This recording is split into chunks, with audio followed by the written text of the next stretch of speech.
Anne ve babanızın sadece göz ve saç rengini miras almadınız. Onların sinir sistemlerini de miras aldınız. Beyniniz onların duygusal ortamına göre şekillendi. Buna epigenetik denir. Travma, stres ve duygusal kalıplar nesiller boyunca aktarılabilir.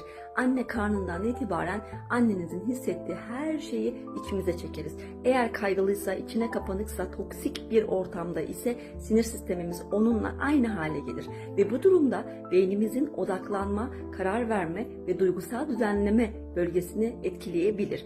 Bu sebepten dolayı da çoğumuz kaygıyla boğuşuyoruz. Kendi içimizde güvensizlik hissediyoruz. Yönetici işlev bozukluğu yaşıyoruz. Buradaki güzel haber şu ki beyin değişebilir. Yani zihnini nasıl beslersen ona göre yeniden şekillenir. Seninle başlamadı fakat seninle bitebilir.